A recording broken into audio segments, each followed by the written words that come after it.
nossas Bíblias em Lucas, no seu capítulo 23, para lermos do versículo 39 ao 43. Então nós estamos aqui nessa série, antes de partir. São aquelas palavras proferidas pelo Senhor Jesus na cruz.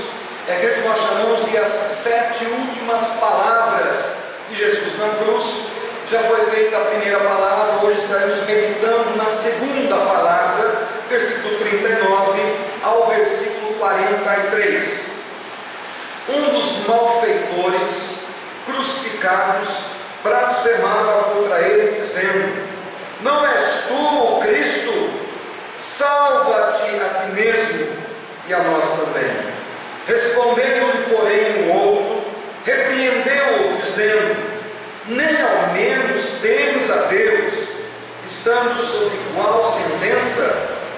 Nós, na verdade, com justiça, porque recebemos o castigo que os nossos atos merecem, mas este nenhum mal fez. E acrescentou: Jesus, lembra-te de mim quando vieres no teu reino. Jesus lhe respondeu: em verdade te digo que hoje estarás comigo no paraíso. Vamos, que palavras tremendas, palavras proferidas pelo Senhor Jesus. Na verdade eu te digo que hoje estarás comigo no paraíso. Então essa foi a declaração que o Senhor Jesus fez a um daqueles malfeitores. Não sabemos o nome, mas sabemos que por um triz da sua vida, ele foi rica e preciosamente abençoado pelo Senhor nosso Deus. E Deus tem bênçãos tremendas a todos nós. E tudo que está na Bíblia foi escrito para o nosso aprendizado, para o nosso bem-estar. Eu acredito que mesmo esta passagem é uma passagem que tem trazido muito alento e conforto ao coração de muitas pessoas. Porque o ladrão, vejam bem que a Bíblia já diz, ele era um ladrão, era uma pessoa indesejada naquela sociedade, tanto é que ele já estava cravado em uma cruz, prestes à morte. E aí que vem, quando alguém está nessa situação, sempre as pessoas podem dizer: olha, não há mais esperança, todas as portas estão fechadas. Mas é aí que essa passagem traz alento, porque alguém que estava nesta situação ainda ouve do Senhor essas ditosas palavras: ainda hoje estarás comigo no paraíso. Eu gostaria de pensar com vocês em 4 aspectos desse texto. Quero ser breve, quero ser objetivo, quero ser prático naquilo que vamos estar falando. Então, a primeira parte, vou mostrar a relação que existe entre a salvação de nós, pecadores, e a vontade soberana de Deus. É lógico que Deus é soberano, por um lado, mas todos nós somos pecadores, e a Bíblia nos mostra que nós merecemos, como o salário do nosso pecado é a morte. Mas Deus não se alegra com a perdição de ninguém. Ao contrário, Ele deseja que todos sejam salvos. Então, como conciliarmos as duas coisas? A Bíblia nos diz que Jesus fora crucificado e fora colocado ao centro, e um malfeitor à sua direita, um malfeitor à sua esquerda. E o que nos chama a atenção nesse aspecto, nesse quadro que vocês estão observando ali, eu até coloquei algumas palavras em destaque, que mostra o que acontece. A distância da direita para com a esquerda, entre os dois para com Jesus, a distância era exatamente a mesma. Mas não a mesma distância, havia outra questão muito peculiar. Ambos estavam agonizantes, ambos estavam sofrendo dores terríveis, agudas, profundas, sabendo que a morte estava cada vez mais próxima. Ambos estavam ouvindo as palavras que Jesus estava pronunciando e observando a reação da plateia, da multidão que ali estava. Ambos eram pecadores e ambos necessitavam urgentemente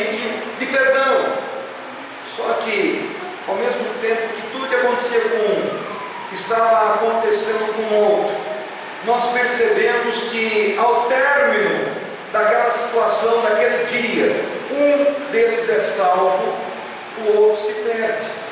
Um permanece como sempre viveu, impenitente, indiferente, nem aí com Deus, nem aí com a sociedade, de uma forma ainda arrogante, ao passo que o outro tem uma transformação fenomenal, porque a Bíblia diz que no início, quando foram crucificados, ambos, ou seja, os dois, proferiam impropérios ao próprio Senhor Jesus.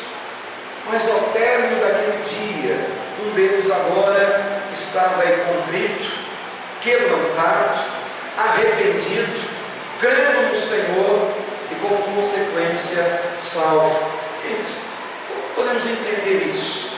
Qual que é a explicação? Porque o que um ouviu, o outro estava ouvindo, o que um presenciou, o outro estava presenciando. Um é salvo e o outro não.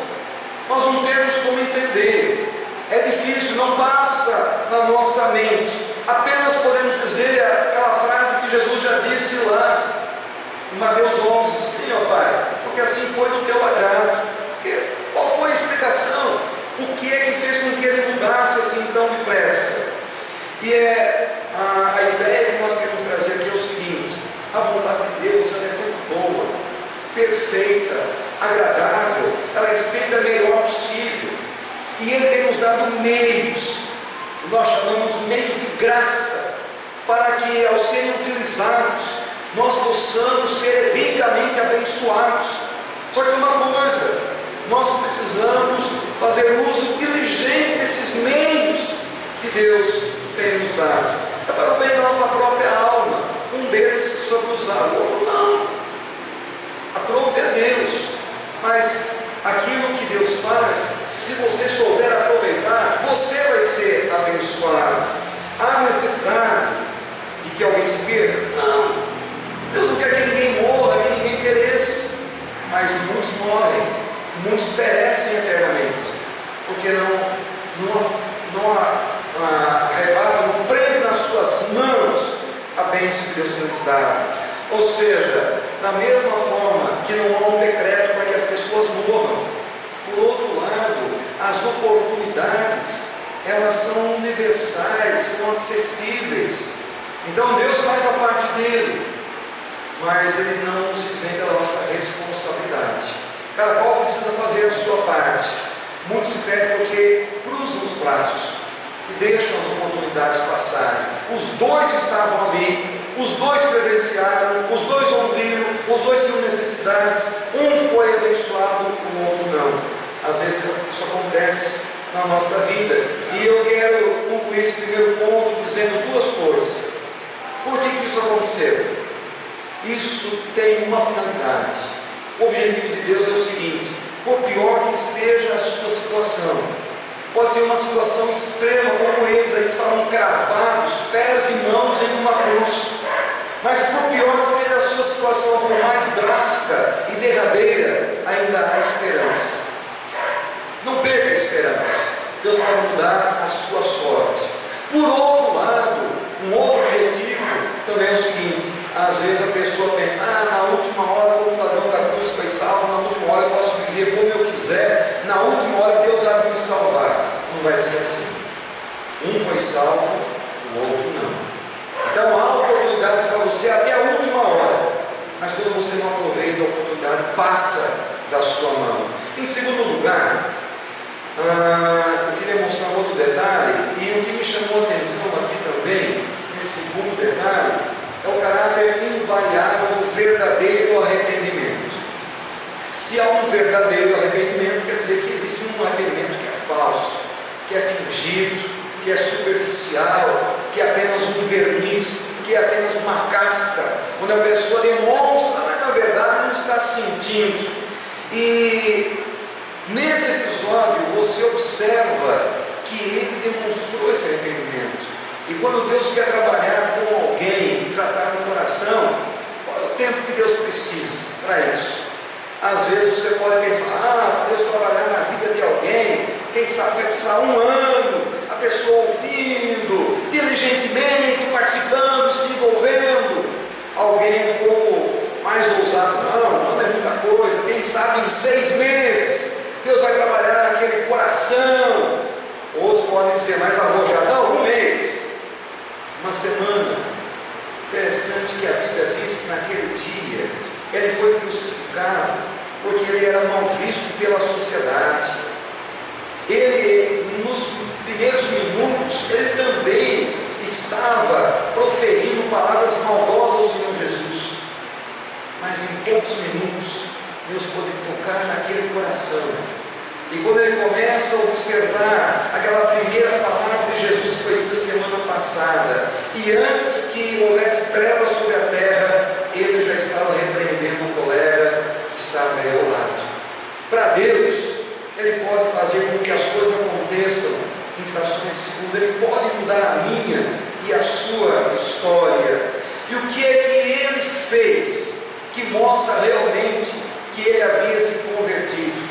A primeira coisa que me chama a atenção dentro desse slide ainda é a crítica que ele faz, ou a censura que ele faz ao amigo. Porque ele diz: olha, nem ao menos você teme a Deus, estando debaixo da mesma condenação que ele. Ou seja, nem nesta hora nós vamos morrer. Nós estamos aqui por frações de minutos, não passa de hoje. Nem ao menos nesta hora você não para temer a Deus. E é interessante que Salomão, ele diz lá em Provérbios, que o temor a Deus é o princípio da sabedoria, da ciência, do conhecimento.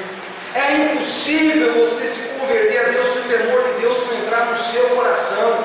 E a primeira coisa foi que ele estava temendo, e repreende o amigo: você precisa temer a Deus, você precisa saber quem é Deus. E ele não apenas fez isso, mas veja bem que ele reconhece o seu próprio pecado. Nós estamos aqui porque nós merecemos. Os nossos atos foram impróprios diante da sociedade, mas este que mal fez. E o que me chama a atenção é que ele estava com as mãos cravadas, os pés cravados. O que ele poderia fazer para si mesmo? Absolutamente nada. Mas os seus olhos estavam livres e os seus lábios também. Ele podia olhar para aquele que estava no centro e reconhecer que aquele que estava ali era um inocente, que ele era culpado, que merecia, e que aquele que estava ali morrendo de uma forma inocente o fazia por amor a todos, inclusive a ele que estava ali. Interessante isso. E olhando, ele diz: lembra-te de mim quando chega daqui a pouquinho. E ainda ele usa os lábios para falar, e ele olha, então, quer dizer, mãos e pés cravados, mas olhos e língua liberados para poder agir. E essa foi a terceira parte. Ele é um inocente, está morrendo por nossa causa. A quarta parte foi a fé. Ele teve fé que mesmo Jesus naquela situação, porque Jesus estava com sangue espalhado em todo o corpo, no rosto. Quem poderia imaginar que aquele que estava sendo crucificado era o Senhor, era Salvador, mas ele estava tendo fé para isso, para crer que Jesus era capaz, tinha poder, tinha desejo de salvá-lo, mesmo naquela hora. Olha só a fé que Deus implantou naquela vida e naquele coração. Ele podia olhar para aqueles pés e mãos ultrapassados. Ele podia olhar para aquele Senhor que estava ali com uma coroa de espinhos na cabeça. Mas apesar disso, ele reconhece que ele tinha um trono, ele tinha uma majestade, ele conseguia enxergar coisas que os demais não estavam enxergando. Ele estava vislumbrando algo tremendo. Por quê? Porque na morte de Jesus ele enxergava a vida, inclusive dele. Veja bem que na ruína daquele que estava sendo crucificado, ele enxergava a própria majestade do Senhor. Na vergonha ele enxergava a glória, na derrota a vitória, e na escravidão a realeza. E ele aproveita aquele momento.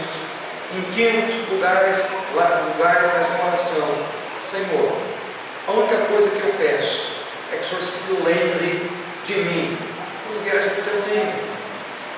E a sexta foi a petição.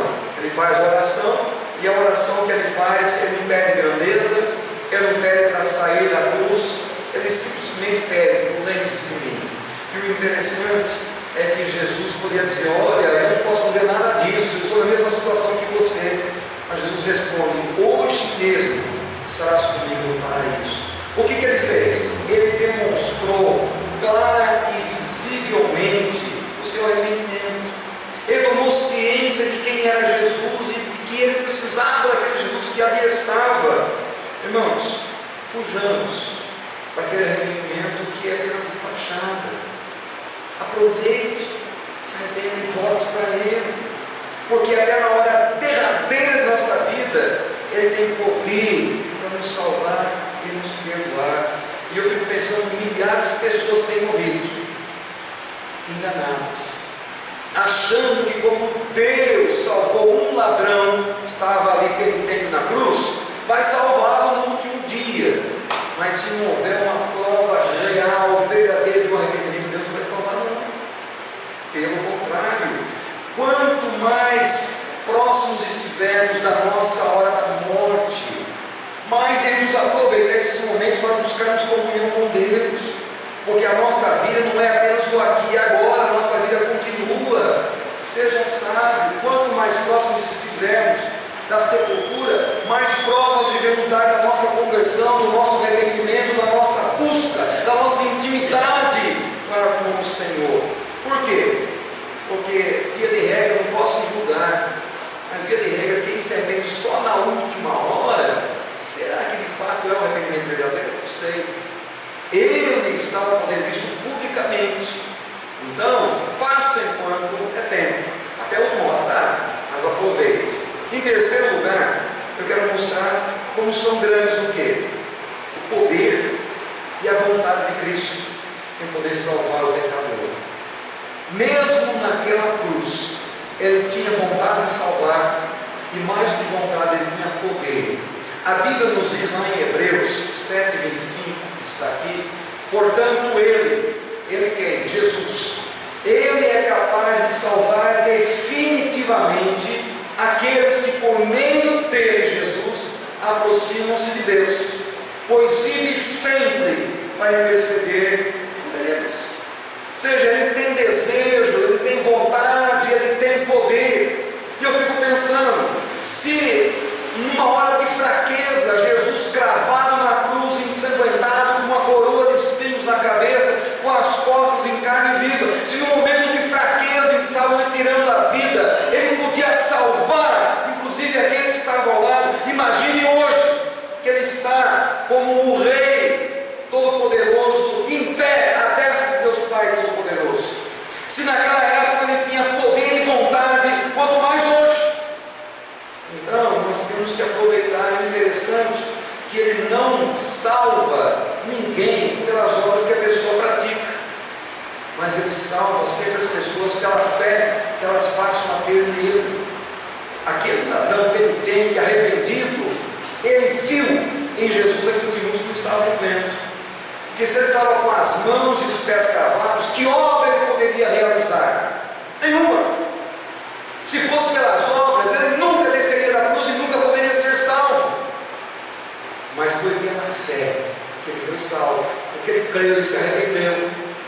Pastor, mas a pessoa não tem que ir para uma igreja, se batizar, tornar-se membro, participar dos sacramentos. Tudo isso é ótimo, é importante sim.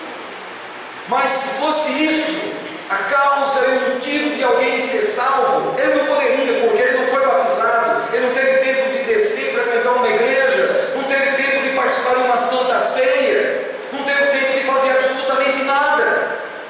Então não é também através dessa metodologia, mas ele foi salvo porque ele se arrependeu e creu. Olha que coisa tremenda. E se Jesus pôde fazer isso na fraqueza, quanto mais na sua fortaleza.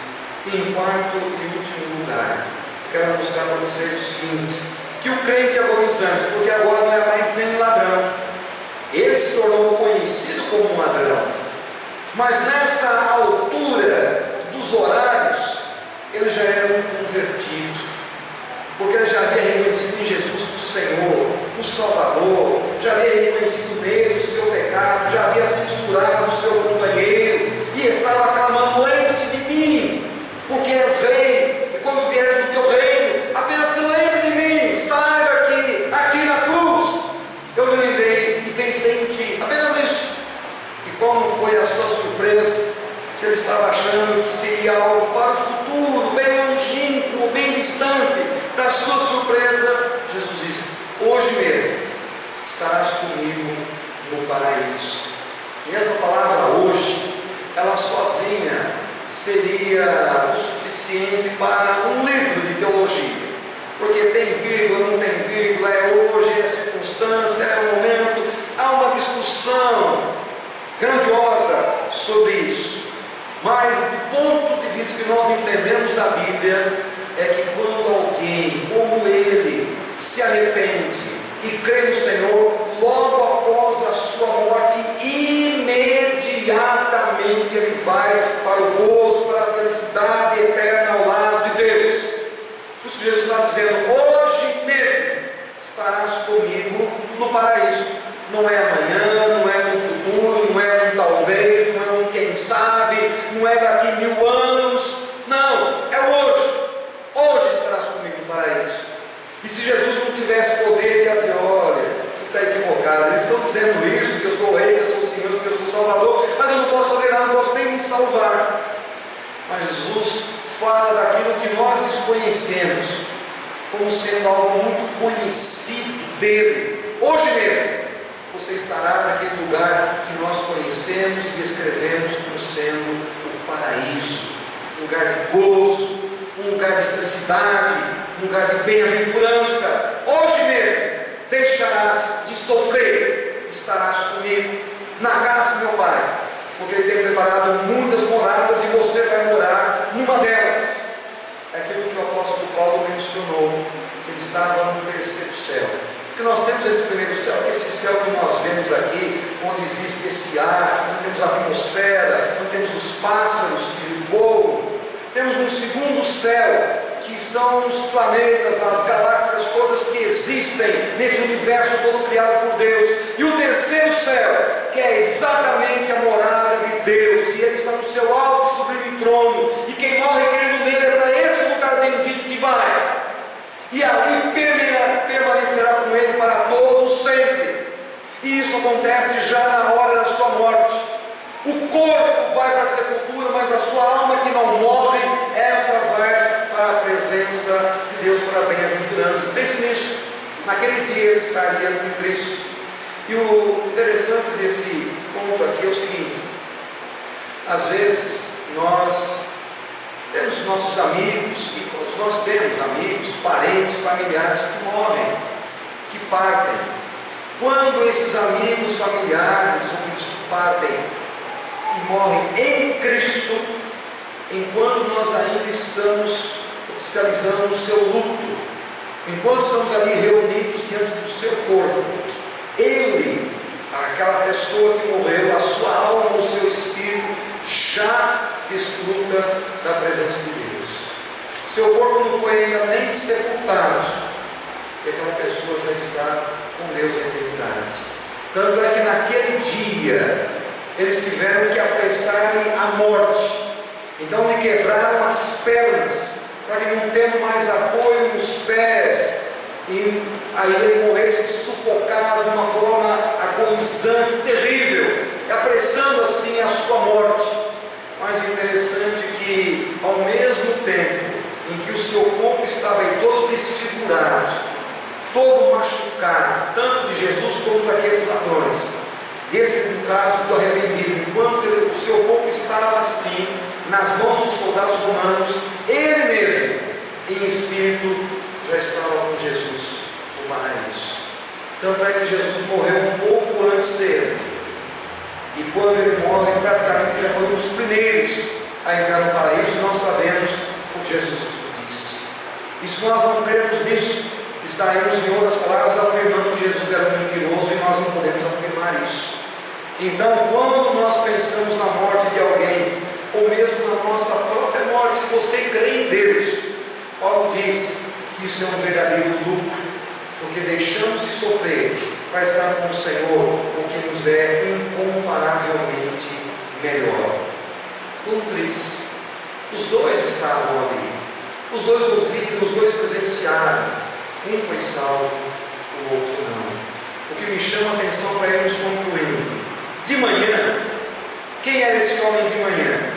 Ele era um criminoso, sentenciado e conduzido para o lugar da sua crucificação. Mas e a noitinha? Quem ele era? Ele era um daqueles que estava cantando juntamente com os anjos na glória. Olha que mudança! De manhã, um criminoso. À noite, cantava no céu, no paraíso, juntamente com os demais anjos. Quem ele era? De manhã, ele era alguém que estava sendo conduzido para ser cravado em uma cruz.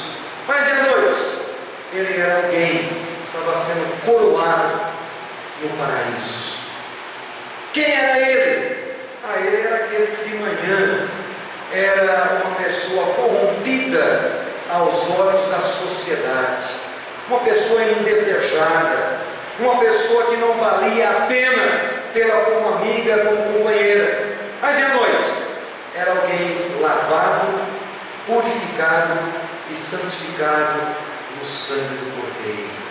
Alguém que de manhã não dava um centavo sequer pela vida, e à noite, salvo, e no paraíso, para uma vida de bem-aventurança, salvo por um Deus.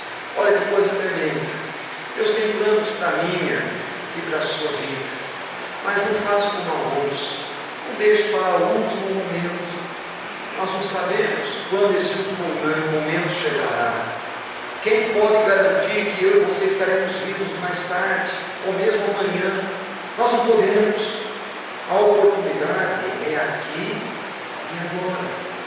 Então eu quero orar por você, eu quero orar pela sua vida, para que você possa, quem sabe, se inteiro, possa ter um encontro com o Senhor. Quero orar pela sua vida nesse momento. Baixe sua cabeça, vamos orar. Deus amado, Pai querido, estamos aqui em tua casa, contemplando nesta cena do Calvário, duas pessoas que nos servem de exemplo.